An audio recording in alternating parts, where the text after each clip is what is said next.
We take on somebody's ability to say yes or no. That's not our responsibility. That's their responsibility, because we are grown-ass women who can ask for help and also are fine if somebody says no. You're listening to the Mindful Mama podcast, episode 193. We're talking about doing less with Kate Northrup. Welcome to the Mindful Mama podcast. Here, it's about becoming a less irritable, more joyful parent. At Mindful Mama, we know that you cannot give what you do not have. And when you have calm and peace within, then you can give it to your children. I'm your host, Hunter Clark-Field's Mindful Mama mentor. I help smart, thoughtful parents stay calm so they can have strong, connected relationships with their children. I've been practicing mindfulness for over 20 years. I'm the creator of the Mindful Parenting Membership, and I'm the author of the upcoming new book, Raising Good Humans, a mindful guide to breaking the cycle of reactive parenting and raising kind, confident kids. So glad you are here today, my friend. I am so excited.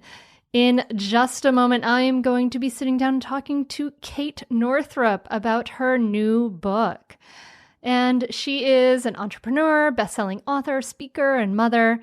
And she and her husband, Mike Watts, are committed to supporting ambitious women to light up their world without burning themselves out in the process. Amen for that. I'm all about that. Her first book, Money, a Love Story, has been published in 5 languages, and her second book, Do Less, a revolutionary approach to time and energy management for busy moms, is now available. And they live with their daughters in a cozy little town in Maine. So I'm so excited for you to join me as we have this conversation, because we need this message so desperately. We tend to be kind of stuck in an achievement cycle, and this is something we work with in mindful parenting, and I work with my clients. And this book is, I get a lot of books for the podcast, and this one is definitely a keeper. I'm going to be keeping it around and reviewing some elements again and again and again. And by the way, I think I forgot to say thank you for being here. I think that you'll be so happy that you're listening to this episode. I'm so happy you're here. I know that Kate's happy you're here. This is going to be a great conversation. And I want you to listen for a few takeaways I had. One, we can do less and actually be more productive. Woohoo! Like, this is what we need, right? Yes. Your menstrual cycle can show you when is the best time to rest and when is the best time to move forward. So cool, right? And we listen for how to balance asking for help with boundaries on giving help, right? So let's support each other and let's hold some healthy boundaries. We can do this. Before we dive into this episode, I just want to let you know that Raising Good Humans is available for pre-sale. Yay! So exciting. So if you haven't yet, please go to raisinggoodhumansbook.com. That's raisinggoodhumansbook.com. And there are links there to order the book from wherever you want to order it. And then you can sign in once you've ordered it and get book bonuses. And I'm recording the first chapter right now, audio recording of the first chapter, along with some other juicy bonuses that we are going to be adding in there, as well as some of the guided meditations, audio versions of that are in the book. So I'm so excited for you to experience Raising Good Humans. And I need your help to spread the word, to share the book around. So if you want me to come to your city to do a book signing or a talk about Raising Good Humans, I am very open to that right now. So if you want to do that, you can ask me and reach out to me at hunter@mindfulmamamentor.com. You can email me about that. But please do pre-order the book. It's available now, raisinggoodhumansbook.com. Okay, now let's dive into this episode with Kate Northrup. Kate Northrup, thanks so much for coming on the Mindful Mama podcast. I'm so glad you're here. Thanks for having me. I was just saying to you that your book kind of couldn't have come at a better time for me, because as we record this, I've been in the process of my first book is coming out, Raising Good Humans, and I've been transferring my course into a membership program, and like all the things are happening, and like people are asking for a retreat as well as, and I was like, no, I cannot do that. I can't do all those things. And it was just so helpful to read your book while I was preparing for this interview and be like, yes, there are reasons why I can't do all the things and why I'm saying no to some of these things. Good for you. Thank you. Thank you. Thank you. So you write in the book about, you work with moms, and what I wanted to kind of hone in on and identify with this is like, I have a lot of clients who work with me and they struggle. Sometimes they don't realize it, but we live in this culture. You write about the culture, and we live in this culture where we end up feeling this kind of lack of worthiness because it's so achievement oriented and doing oriented. So I was wondering if you could tell me a little bit more about how you identified this problem of like doing so much and some of the problems with it. Well, I mean, it's everywhere, right? I identified it within myself because when I got pregnant with my first daughter, I suddenly just like could not do nearly the amount of things in a day that I used to be able to do. And I came right up against the question of, well, who am I if I'm not productive? Yeah. Who am I if I'm not capable and achieving things? And I realized at that point how intertwined my sense of self was with what I do. And when I wasn't able to do all the things that I used to do, I found myself on pretty shaky ground in terms of my worth and just my identity. And then coming into motherhood shook it even further because not only was I tired, I also had this really cranky sick baby to take care of and was dealing with my own emotional stuff around the birth. And the day was just definitely not about checking anything off the to-do list. And I felt lost.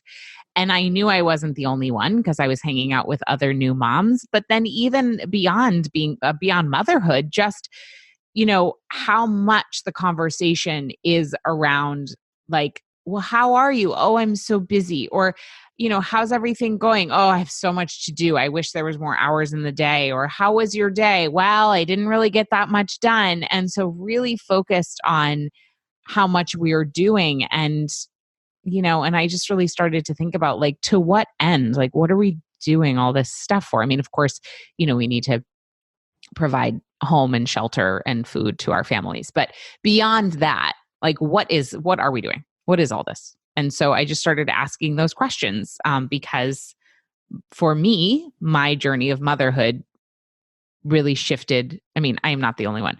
It's such a massive identity shift. So I decided to write about it basically. Yeah.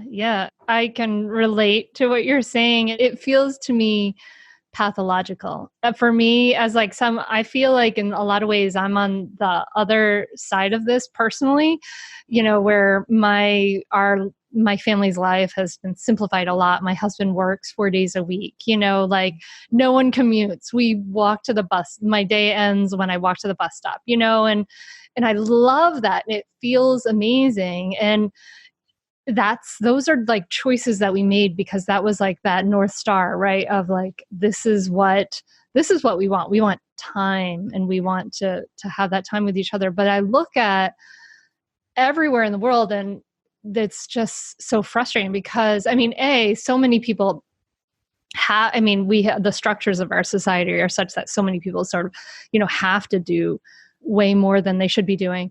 But then a lot of us may not necessarily have to be, but we're kind of driven by just this ethos of you are what you achieve and you're not okay, you're not good if you're not like working hard. So are you getting a lot of pushback since you're kind of pushing back against this? I'm not. Most people are like, oh my God, thank you. But I have, you know what? So actually I'll amend that and just say, from the people who read my book, Do Less, I'm not getting pushback. From the people who saw the title and didn't read it, yes, there's pushback because there's a lot of like, well, you don't understand my life. I can't do less. I have all these things to do. You know, I have my kids and I have this to do and I have that to do. And listen, I get it. Just like you said, there are societal structures that need to be dismantled that make it so that there are people who are needing to do way more just to meet the bare minimum. So I am not discounting that at all. And also, interestingly enough, while I was on book tour, I had conversations with some of those people who not why this is by no means like statistically relevant or anything like that, but a few anecdotal conversations where people who have felt marginalized said, you know, wow, I thought it was just only within my culture that we were taught that we had to do twice the amount of work essentially as a white man in order to even meet the bare minimum. But now you're telling me that's within your culture too.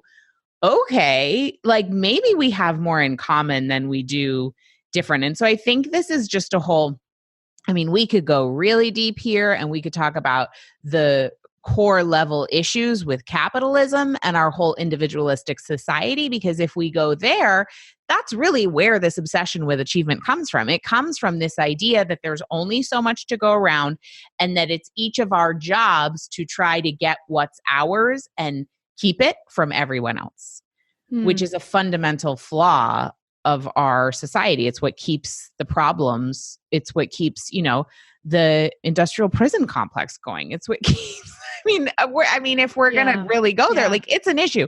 And so my book is a micro invitation to look at the places in our lives where we're buying into a system that was not designed to support our well-being and to choose to do something different.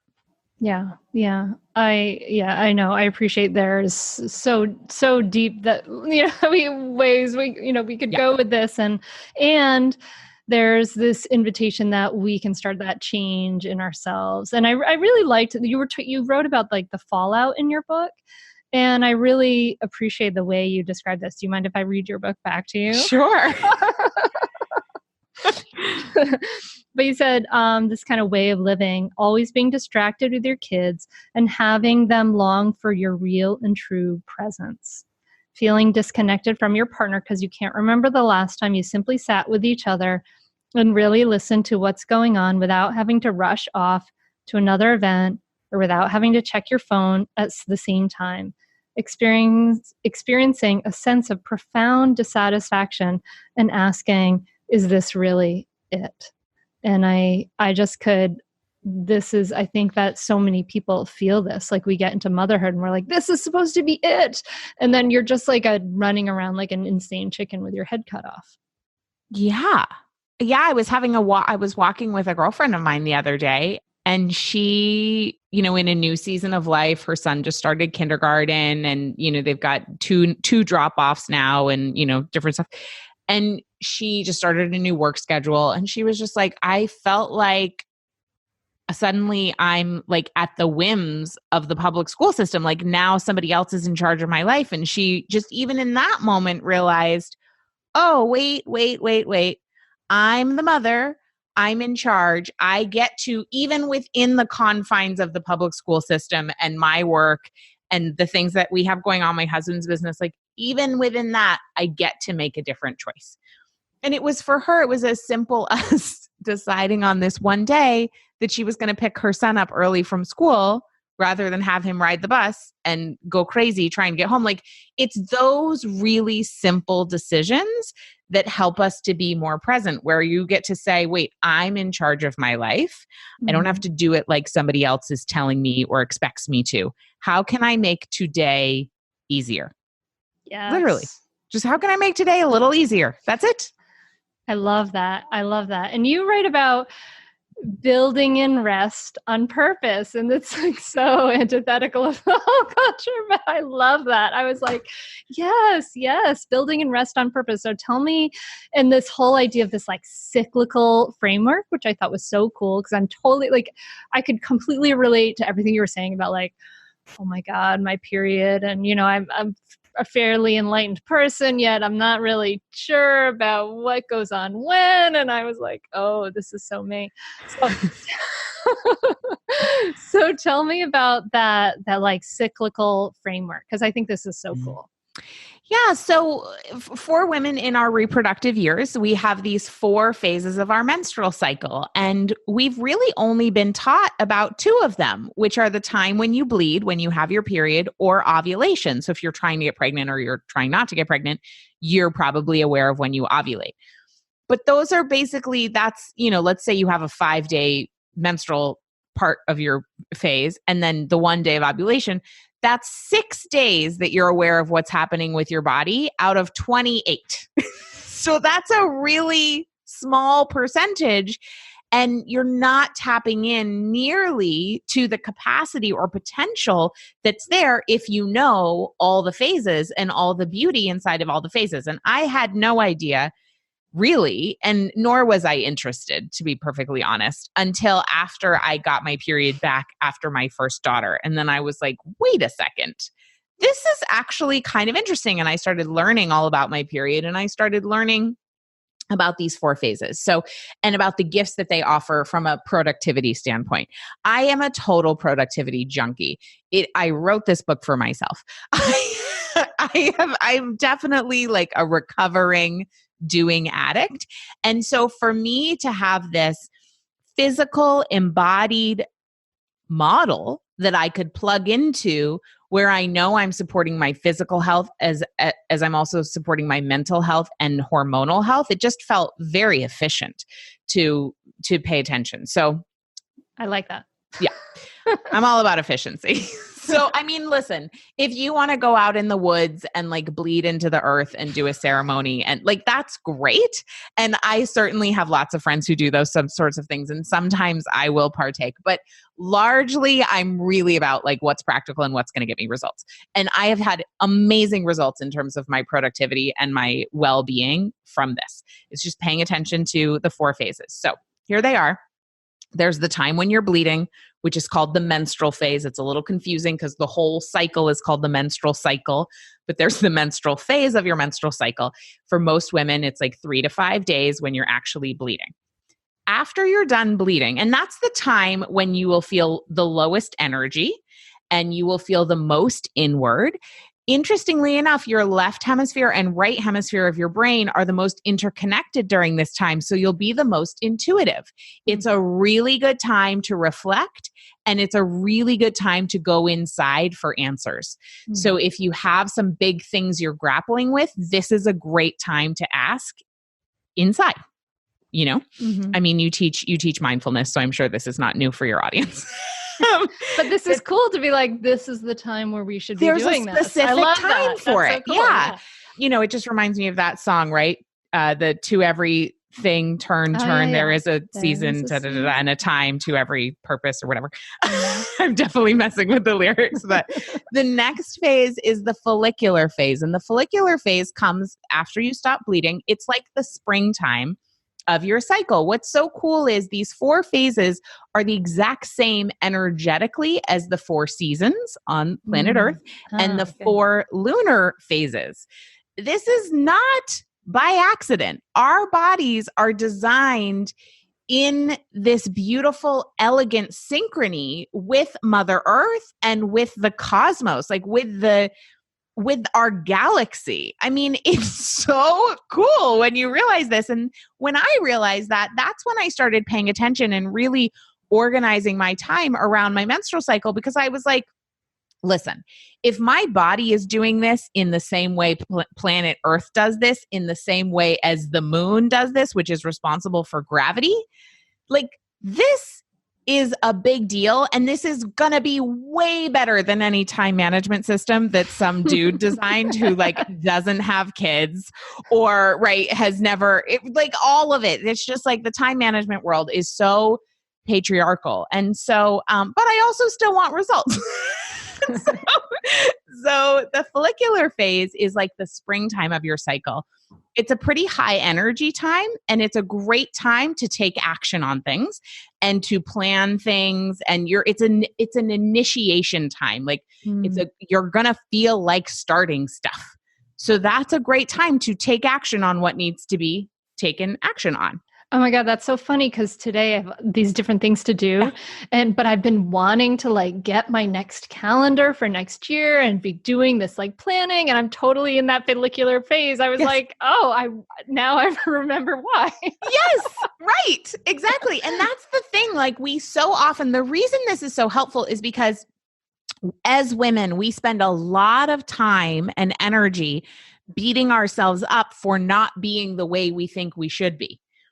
And we are cyclical creatures trying to fit ourselves into a world that is designed for the hormonal experience of living in a man's body, which cycles every 24 hours.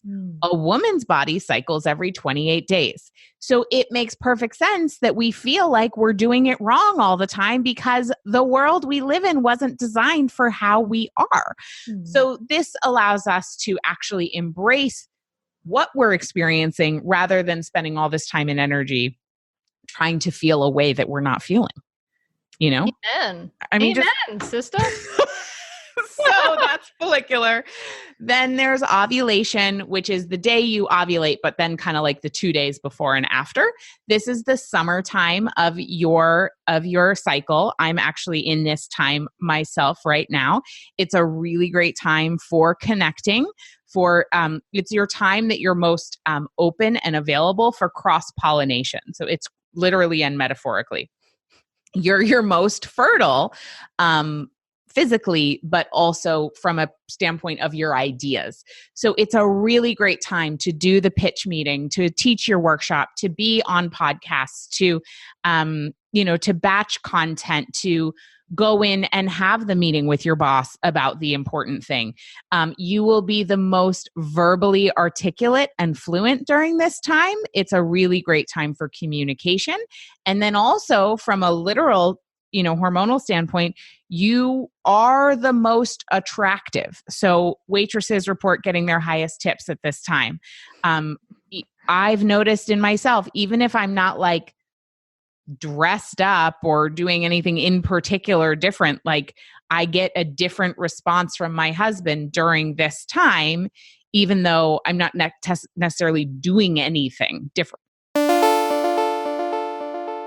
This episode is sponsored by Candlewick Press, publisher of You Are Light, the latest title from children's book author and illustrator Aaron Becker. You open this book to find a graphic yellow sun surrounded by a halo of bright die-cut transparent circles. And then you hold the pages up to the light and enjoy the transformation as the colors in those circles glow. Aaron Becker follows as light reflects off the earth to warm our faces, draws up the sea to make rain, feeds all things that grow, and helps to create all the brilliant wonders of the world, including ourselves. You Are Light is about finding the light within each and every one of us. For kids, it gently introduces the concepts of colors, mindfulness, the environment, ecology, and the interconnectedness of our own lives with nature. For adults, You Are Light makes a perfect holiday gift that serves as a luminous remedy for any seasonal winter blues. You Are Light by Aaron Becker, available everywhere books are sold, and I highly, highly recommend it. It is a gorgeous book that I cannot wait to put in little hands this season. Oh, it's all pheromones. Wow. The pheromones. But you can use them in your creative pursuits beyond relationships. So then the luteal phase, I love talking about the luteal phase the most because I think it's the most misunderstood. The luteal phase is the 10 to 14 days before your period starts. So it's the autumn of your cycle. And this is the time when your energy begins to turn inward and your brain is the most detail-oriented. And it's a great time. You have excellent finishing energy during this time, but you won't want to be, or at least I find, I don't like to tell other people how they're going to feel. I'll just share how I feel. How I feel during this time is I don't really feel like being around people as much. I want to shut my office door. I want to get cozy and I just want to get things done, but I don't really want to talk to anybody. So I try to minimize my meetings during this time. I try to minimize social events. Now, I have 2 small children, so there's like only so much you can do, right? It's not like I can go be in a cave for half of the month, nor would I want to. But it's a really great time for crossing T's, dotting I's. And what's so cool is our bodies are divinely designed so that our luteal phase is 10 to 14 days. It's the longest phase of all of the cycle. Right? It's not like each phase is 7 days. No. Our body has designed it so that we have more luteal phase because it takes longer to finish things than it does to start them. And so we're designed for that. I love this. I'm going to try to tap into my finishing detail-oriented energy, which has not been super apparent for me, but that's okay. Me too. I struggle in this area. And I think that that's what's so cool is that I can lean into that a little bit more during the luteal phase and just say like, okay, well, this is going to be the best it's ever going to be for me during this phase. So let me see what I can do here. I like that. I'm glad to know I'm not alone. This is going to be the best it's going to be. Let's go for it.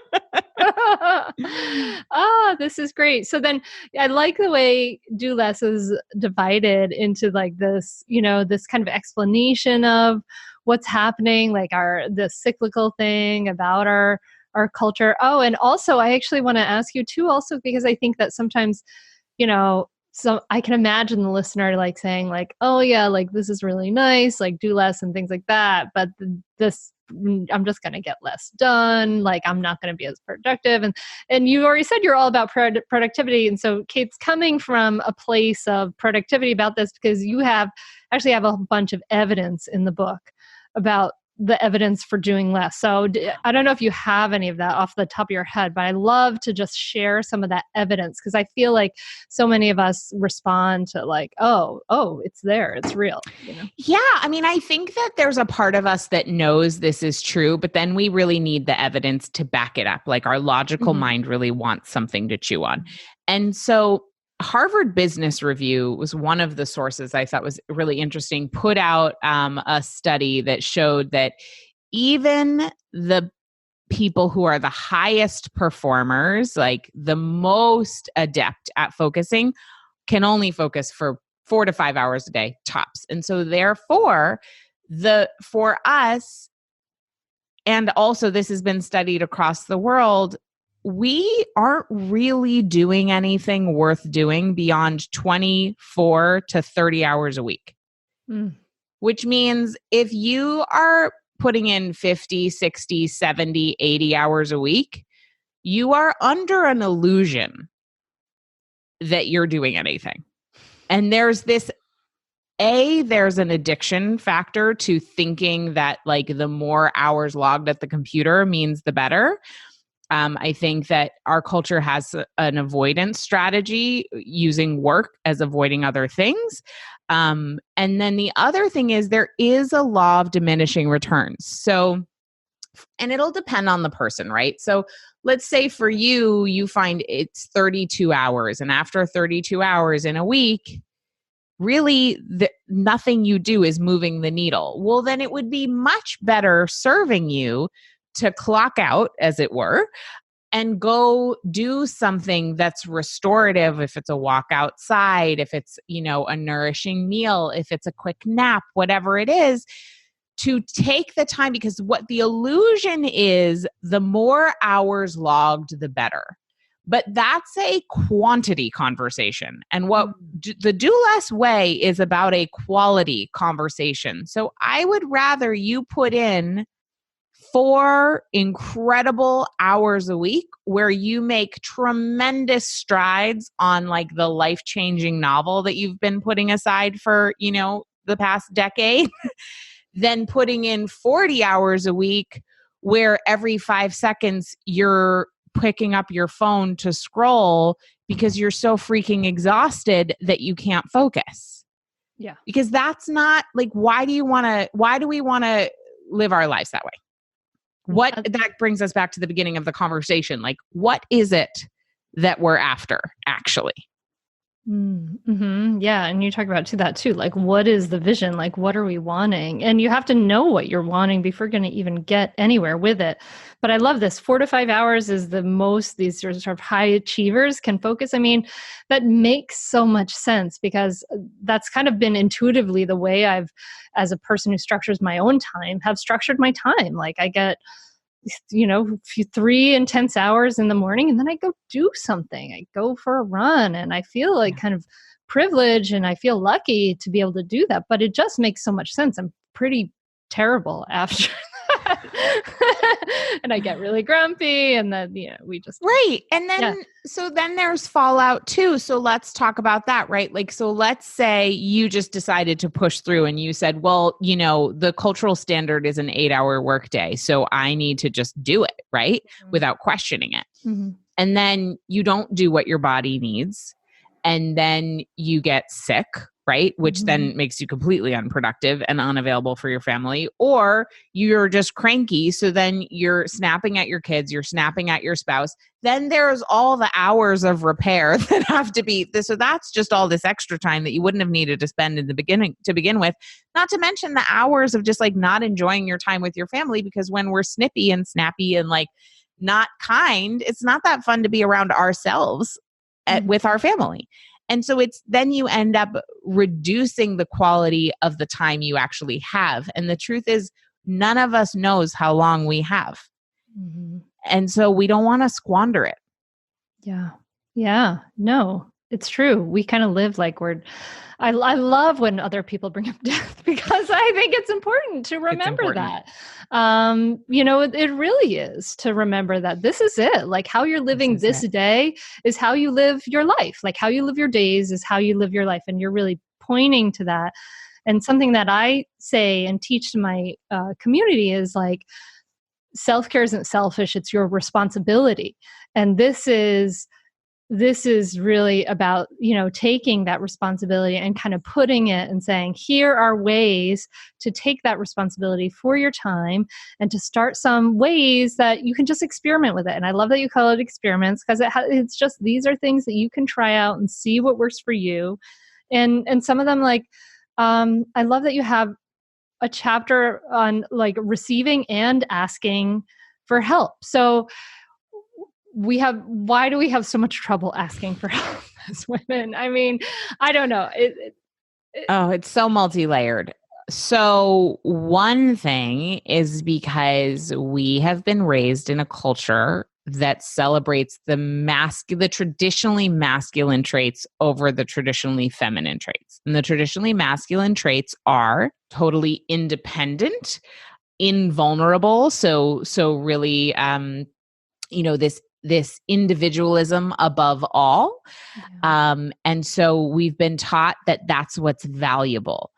And that is sort of the win-lose mentality and me over we. Now, as women, here we are in the third wave of feminism, I believe, and maybe the fourth, I'm not sure. But we're grappling with, well, what does it mean to be a strong woman? And certainly in my mother's generation, as she was building her career in the 80s, what it meant to be a strong woman was to be as much like a man as possible. Mm-hmm. And if you were going to be told that you were taking a man's seat in law school or as a doctor at a hospital, you sure as hell were not going to be saying you needed any help, because it was already enough to be a woman in that position. So now you had to be invincible. And so we have a cultural inheritance of that. And it's really important now that we begin to reassociate asking for help and needing help. I have a phrase that I've been playing with lately, which is that needing help is not a sign of weakness. It's a sign of being human. And if I see a woman who is willing to ask for help from a place of strength, I know that that is a very strong woman, because she's not associating her self-worth with her ability to get everything done by herself, which is a very shaky place to base your self-worth on from personal experience, because As soon as you have a circumstance like having a baby or like getting sick or like needing to care for a loved one or whatever circumstance, life brings all sorts of things. As soon as you have a circumstance where you can't get everything done by yourself anymore, which by the way, none of us could to begin with, then suddenly you're worthless. That's terrible. So what we need to do is define our worth based on who we are.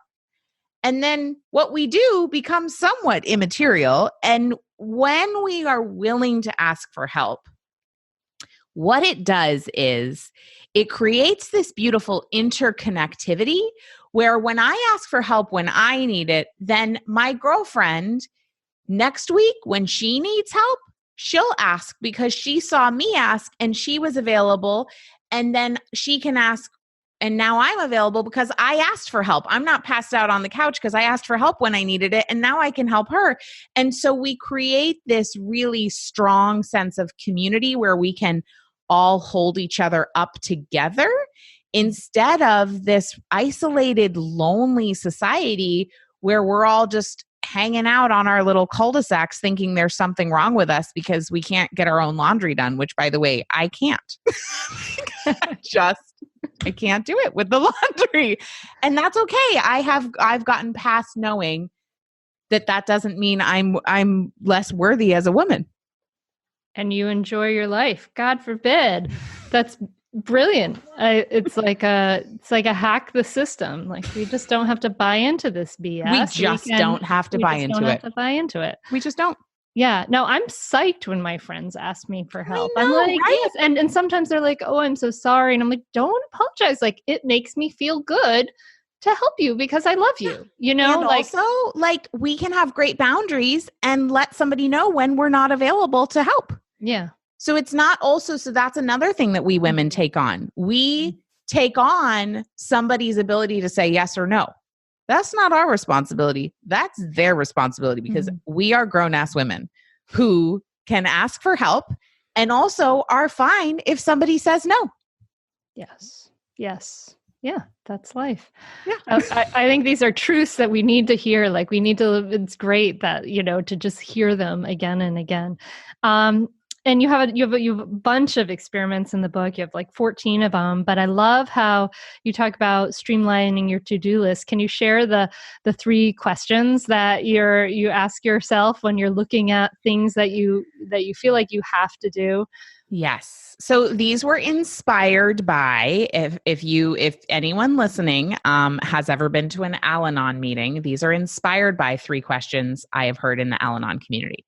So they are, does this need to be done?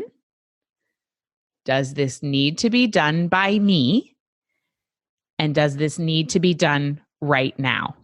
The questions from Al-Anon are, does this need to be said? Does this need to be said by me? And does this need to be said right now? So you can apply that in other areas. But when it comes to your to-do list, I tweaked it a little bit.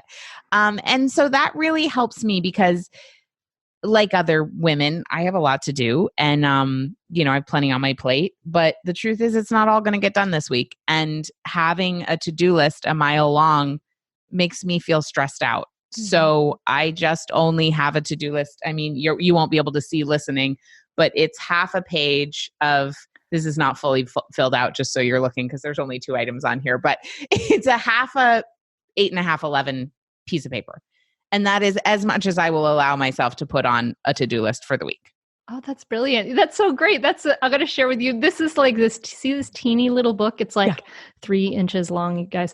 So this is my to-do list. And these are like the 3, I always put like these items on this tiny little piece of paper every day. You have to, so I can't.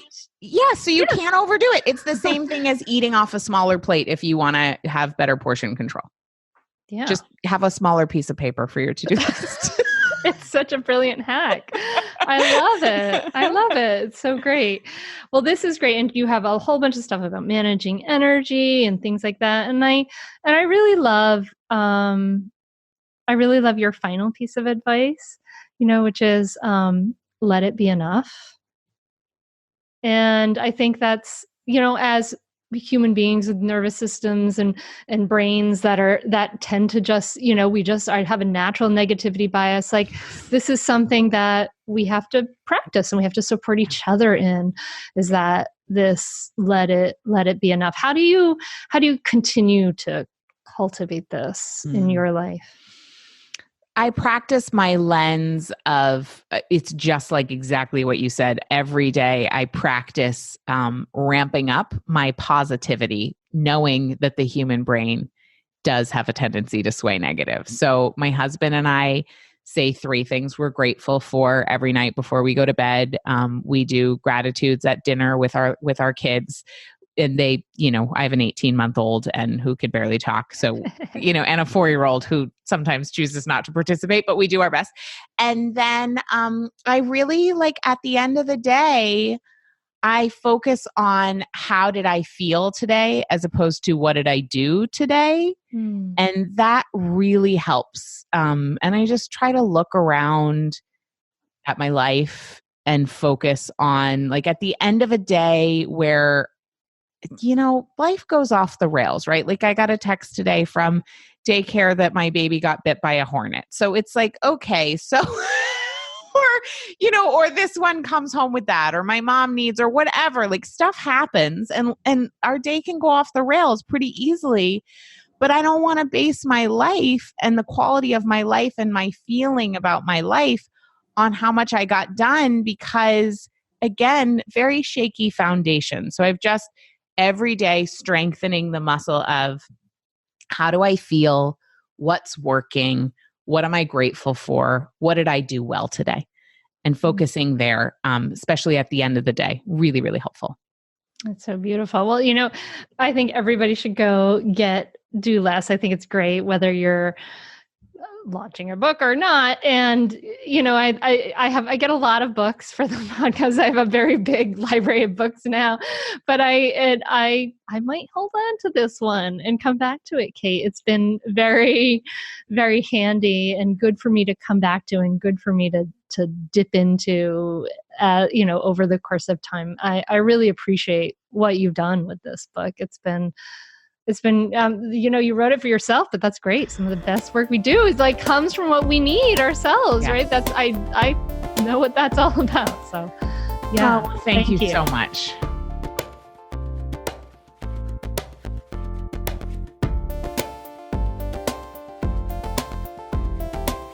I love what Kate had to say about doing less and being more productive. It is so cool. And it's been really interesting.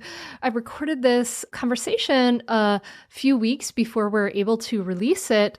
And I really have been looking like, where am I in my cycle? What's happening? And kind of it's giving me this sense of a wisdom about my energy and things like that. It's really been very powerful. So I do recommend this book quite a bit. So I hope you enjoyed this conversation.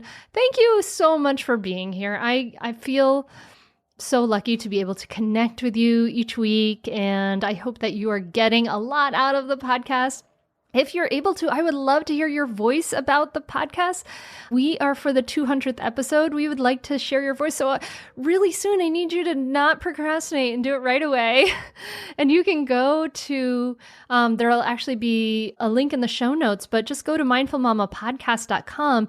And on the webpage right there, there's like a gray button on the right-hand side with vertical words that say leave a voicemail. And you can leave me a voicemail and tell me what your ahas are, maybe from this episode or another episode, because I'd love to share your voice. I want it to be about the community. So you can't procrastinate though. You have to go and do it right away. Please, please, please be a big help.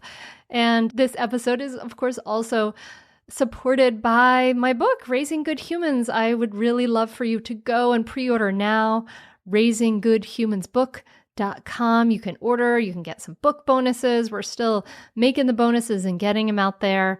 So I hope that you will do that and be a part of this tribe. Join us. Join the movement. You're here with me. Join the movement. Dive in a little deeper. Have these resources to support your aspiration. Have them handy by your bedside. Makes a huge difference. So I hope you'll do that. And thank you so much for listening. I can't wait to see you again soon, talk to you again soon. I will be back next week.